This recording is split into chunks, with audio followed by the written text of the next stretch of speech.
আসসালামু আলাইকুম। সবাই কেমন আছেন? আশা করি ভালো আছেন। পারভীনের রান্নাঘরে সবাইকে স্বাগতম। আজকে আমি আপনাদের সাথে খুবই মজাদার রেসিপি শেয়ার করব। তা হচ্ছে প্রেসার কুকারে ভুনা খিচুড়ি রান্না করার খুবই সহজ পদ্ধতি। ঝটপট রান্না করার প্রতিটি পদ্ধতি গৃহিণীদের খুবই পছন্দের। খিচুড়ি খেতে আমরা খুবই পছন্দ করি, বিশেষ করে শীতের সকালে বা বৃষ্টির দিনে। এই খিচুড়ি যদি ঝটপট সময়ে পারফেক্ট ভাবে রান্না করা যায় তাহলে আমাদের জন্য খুবই ভালো হয়। তাই আজকে আমি আপনাদের সাথে খুবই সহজ পদ্ধতিটি শেয়ার করছি।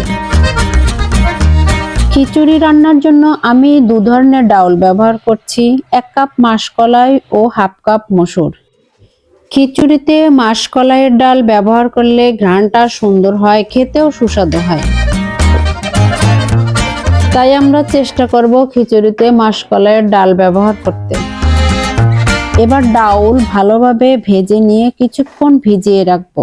প্রেসার কুকার গরম হয়ে আসলে এর মধ্যে পরিমাণ মতো সরিষার তেল, 3টা তেজপাতা, 2 টুকরা দারচিনি, 4-5টা এলাচ দিয়ে দেব।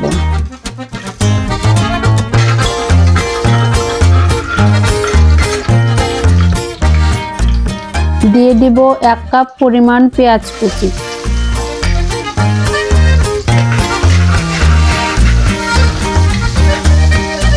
6-7টা কাঁচামরিচ ফালি,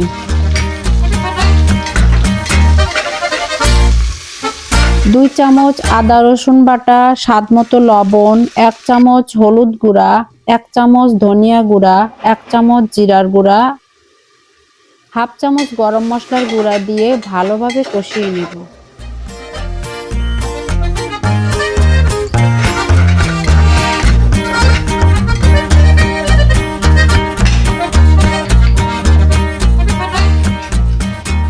কষানো হয়ে গেলে এর মধ্যে ভিজিয়ে রাখা চাল ডাল দিয়ে আবারও ভালোভাবে কষিয়ে নেব।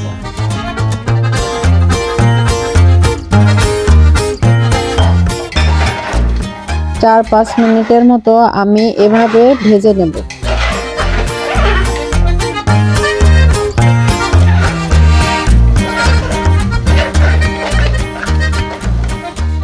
চালটা বাদামি রঙের হয়ে আসলে আমি এর মধ্যে পরিমাণ মতো পানি দিয়ে দিব। এখন আমি ভালোভাবে মিশিয়ে নেব। ভালোভাবে মেশানো হয়ে গেলে এবার লবণটা চেক করে নেব। পানিটা টেনে আসা পর্যন্ত অপেক্ষা করব।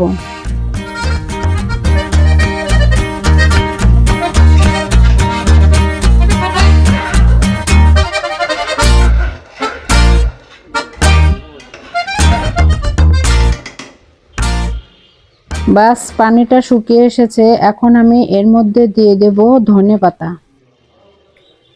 খিচুড়ির মধ্যে ধনিয়া পাতা দিলে স্বাদ ও ঘ্রাণটা আরো অনেক সুন্দর হয়।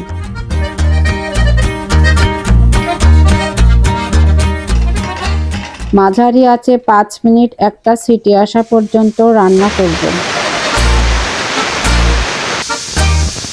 চুলা বন্ধ করে 5 মিনিট দমে রেখে দেব। বাস হয়ে গেল ঝরঝরে পারফেক্ট ভুনা খিচুড়ি। আমার রেসিপিটি যদি ভালো লেগে থাকে তাহলে অবশ্যই আমাকে লাইক, কমেন্ট, শেয়ার করে আমার পাশে থাকবেন। ধন্যবাদ। আল্লাহ হাফেজ।